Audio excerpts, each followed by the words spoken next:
మధ్యప్రాచ్యం middle ఈస్ట్లో నేడు కనిపిస్తున్న యుద్ధ జ్వాలలు కేవలం రెండు దేశాల మధ్య ఘర్షణలు కావు.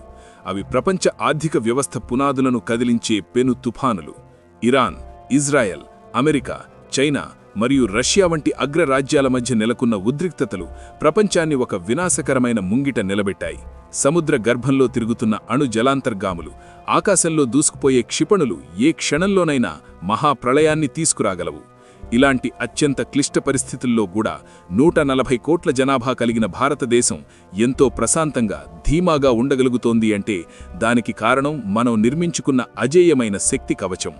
ఈ రక్షణ కవచం మరేదో కాదు, మన భూమి పొరల్లో నిక్షిప్తమై ఉన్న నల్ల బంగారం అనబడే బొగ్గు. ప్రపంచంలోని దాదాపు 20% చమురు మరియు సహజ వాయువు ప్రయాణించే స్ట్రెయిట్ ఆఫ్ హార్ముజ్ అనే సముద్ర మార్గాన్ని మూసివేస్తామని ఇరాన్ హెచ్చరిస్తోంది. ఒకవేళ అదే జరిగితే ప్రపంచవ్యాప్తంగా చమురు సరఫరా నిలిచిపోతుంది. పెట్రోల్ మరియు డీజిల్ ధరలు ఊహించని స్థాయికి చేరుకుంటాయి. యూరోప్ వంటి ధనిక దేశాల్లోనే చలిని తట్టుకోవడానికి హీటర్లు నడపలేని పరిస్థితి ఏర్పడుతోంది. చైనాలోని అతిపెద్ద కర్మాగారాలు సైతం విద్యుత్ కొరతతో మూతపడే ప్రమాదంలో ఉన్నాయి. కానీ భారత్ మాత్రం తన పవర్ గ్రిడ్లు ఎక్కడా ఆగకుండా పరిశ్రమలు నిరంతరాయంగా నడిచేలా చూసుకోగలుగుతోంది. దీనికి ప్రధాన కారణం మనం విదేశీ చమురుపై ఆధారపడటాన్ని తగ్గించి స్వదేశీ బొగ్గు ఉత్పత్తిని రికార్డు స్థాయిలో పెంచడమే. 2026 మార్చి నాటి గణాంకాల ప్రకారం భారతదేశం వరుసగా రెండో ఏడాది కూడా 1 బిలియన్ టన్నుల బొగ్గు ఉత్పత్తి లక్ష్యాన్ని అధిగమించింది. ఇది ఒక సాధారణ సంఖ్య కాదు, ఇది దేశం యొక్క శక్తి సామర్థ్యాన్ని చాటిచెప్పే అద్భుతం. ఒకప్పుడు బొగ్గు కొరత వల్ల పవర్ ప్లాంట్లు మూతపడతాయేమో అన్న భయముండేది. కానీ నేడు మన దగ్గర వారాల తరబడి సరిపోయే నిల్వలు ముందే సిద్ధంగా ఉన్నాయి. మన దేశంలోని కోల్ ఇండియా సంస్థ ప్రపంచంలోనే అతిపెద్ద బొగ్గు కంపెనీగా అవతరించింది. అత్యాధునిక సాంకేతికత, డిజిటల్ ట్రాకింగ్ సిస్టమ్స్ మరియు డెడికేటెడ్ ఫ్రైట్ కారిడార్ల ద్వారా గనుల నుండి బొగ్గు నేరుగా విద్యుత్ కేంద్రాలకు వేగంగా చేరుతోంది. ఈ వ్యవస్థ ఎంత పటిష్టంగా ఉందంటే మధ్యప్రాచ్యంలో యుద్ధం నెలల తరబడి సాగినా మన దేశంలోని సామాన్యుడి ఇంట్లో బల్బు ఆరిపోదు. అంతర్జాతీయ వేదికలపై భారత్ను బొగ్గు వాడకం తగ్గించాలని చాలా దేశాలు ఒత్తిడి చేశాయి.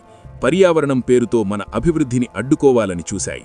అయితే భారత్ ఎంతో స్పష్టంగా సమాధానం చెప్పింది.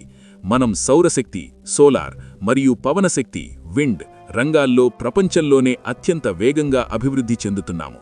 కానీ దేశానికి కావాల్సిన బేస్ లోడ్ పవర్ అంటే 24 గంటలు నిరంతరాయంగా అందే విద్యుత్ కోసం బొగ్గు మనకు అత్యవసరం.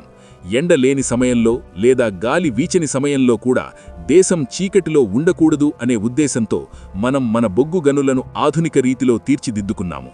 ప్రైవేటు రంగాన్ని కూడా ఇందులో భాగస్వామ్యం చేయడం వల్ల పోటీ పెరిగి ఉత్పత్తిలో విప్లవాత్మక మార్పులు వచ్చాయి. బొగ్గును కేవలం కాల్చి విద్యుత్ తీయడమే కాకుండా మనం కోల్ గ్యాసిఫికేషన్ అనే అద్భుతమైన సాంకేతికతను వాడుతున్నాము. బొగ్గును వాయువుగా మార్చడం ద్వారా కాలుష్యాన్ని తగ్గించడమే కాకుండా దాని నుండి యూరియా వంటి ఎరువులను తయారు చేస్తున్నాము.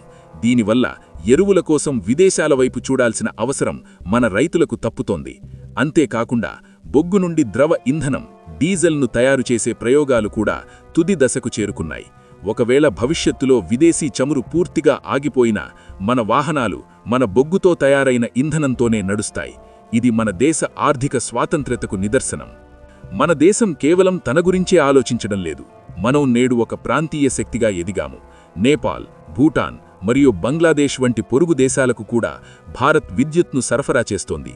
దక్షిణ ఆసియా అంతా భారత పవర్ గ్రిడ్తో అనుసంధానమై ఉంది. అంటే భారత్ శక్తివంతంగా ఉంటేనే ఈ ప్రాంతం అంతా స్థిరంగా ఉంటుంది.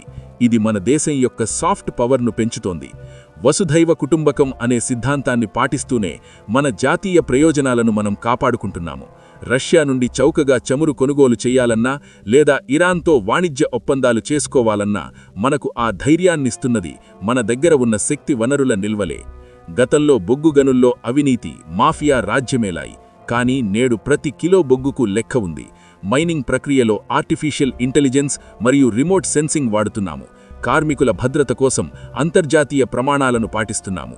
భూగర్భంలో 100 అడుగుల లోతున పనిచేసే మన కార్మికుల శ్రమ ఫలితంగానే నేడు మన దేశం ఈ స్థాయికి చేరుకుంది. 2026 నాటి ఈ నవభారతం ఎవరి బెదిరింపులకు లొంగదు. మన శక్తి మన చేతుల్లో ఉంది. పెట్రోల్ ధరలు పెరిగినా మన విద్యుత్ వ్యవస్థ స్థిరంగా ఉండటం వల్ల సామాన్యుడిపై భారం తగ్గుతోంది. విద్యుత్ వాహనాల వాడకం పెరిగే కొద్దీ మన బొగ్గుతో తయారైన విద్యుత్తోనే మన రవాణా వ్యవస్థ నడుస్తుంది. తద్వారా విదేశీ చమురుపై మన ఆధారపడటం పూర్తిగా తగ్గుతుంది. ముగింపులో చెప్పాలంటే మధ్యప్రాచ్య సంక్షోభం భారత్కు ఒక పాఠం నేర్పింది.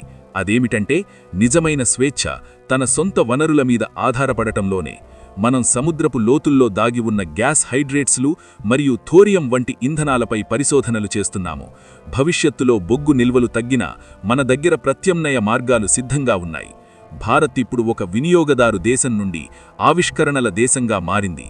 మన పురాతన మిత్రుడైన బొగ్గును ఆధునిక సాంకేతికతతో జోడించి దేశ భవిష్యత్తును వెలిగిస్తున్నాము. ప్రపంచం ఎంతటి కల్లోలంలో ఉన్నా భారతీయ ఆకాంక్షల సూర్యుడు ఎప్పటికీ అస్తమించడు.